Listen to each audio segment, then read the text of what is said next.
everyone, my name is Elizabeth Diana Pitasari. My student number is 234120027 and I am from accounting class 23A. In this video, I will present the material understanding law and business law. Let's get started. Hukum adalah seperangkat aturan yang mengatur kehidupan manusia dalam masyarakat, dibuat oleh lembaga yang berwenang dan memiliki sanksi yang tegas jika dilanggar. Menurut Sudikno Martukusumo 2003, hukum merupakan norma atau kaidah yang mengatur tingkah laku manusia dalam masyarakat, memiliki sifat mengikat dan pelaksanaannya dapat dipaksakan oleh pihak yang berwenang. Ciri-ciri hukum. Yang pertama, berisi peraturan atau norma yang mengatur perilaku. Yang kedua, dibuat oleh lembaga yang berwenang. Yang ketiga, berlaku umum dan mengikat semua orang. Fungsi hukum sebagai alat pengendali sosial, selanjutnya memberikan perlindungan bagi masyarakat, dan yang terakhir menjadi sarana keadilan.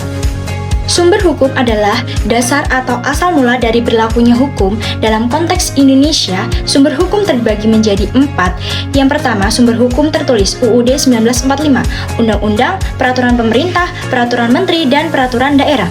Yang kedua, sumber hukum tidak tertulis, kebiasaan, adat, dan praktik yang hidup di masyarakat. Yang ketiga, jurisprudensi, keputusan hakim yang menjadi rujukan bagi kasus serupa. Yang keempat, doktrin, pendapat para ahli hukum. Pengertian hukum bisnis adalah keseluruhan aturan hukum, baik tertulis maupun tidak tertulis, yang mengatur segala kegiatan bisnis atau perdagangan yang dilakukan oleh pelaku usaha, baik individu maupun badan usaha.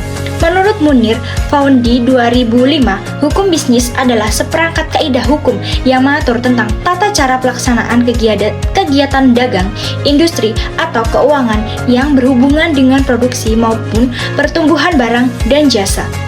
Tujuan hukum bisnis yaitu dibuat untuk memberikan kepastian dan keadilan dalam dunia usaha. Tujuannya antara lain yaitu memberikan perlindungan hukum bagi pelaku usaha dan konsumen. Yang kedua, mengurangi risiko terjadinya konflik dalam kegiatan usaha. Yang ketiga, menjamin keadilan dalam hubungan antar pelaku usaha, mitra, dan konsumen. Perbedaan hukum umum dan hukum bisnis. Hukum umum berlaku untuk seluruh aspek kehidupan masyarakat seperti hukum pidana, hukum perdata, dan hukum administrasi.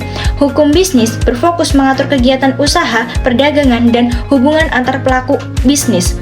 Contoh, jika seseorang melakukan pencurian, masuk hukum pidana atau umum. Jika perusahaan melanggar kontrak bisnis, masuk ke hukum bisnis atau perdata atau komersial.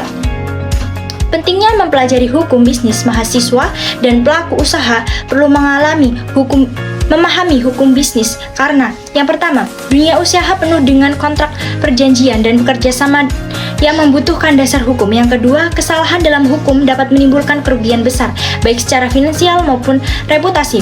Yang ketiga, dengan memahami hukum, bisnis melakukan usaha bisa meminimalisir risiko sengketa. Yang keempat, membantu mahasiswa sebagai calon profesional agar siap menghadapi dunia kerja yang membutuhkan kepastian hukum. Contoh kasus hukum bisnis di Indonesia. Yang pertama, kasus Garuda Indonesia 2019. Direksi terlibat dalam skandal suap pendanaan pesawat. Hal ini melibatkan hukum perusahaan, hukum perjanjian, dan hukum pidana korupsi. Yang kedua, kasus Jiwasraya 2020, skandal korupsi dan gagal bayar asuransi terkait hukum perbankan dan keuangan. Jadi kesimpulannya, hukum bisnis adalah aturan yang mengatur kegiatan usaha agar tertib, adil, dan memiliki kepastian hukum. Memahaminya penting bagi pelaku usaha maupun mahasiswa untuk melindungi hak, mengurangi risiko sengketa, dan menciptakan iklim bisnis yang sehat.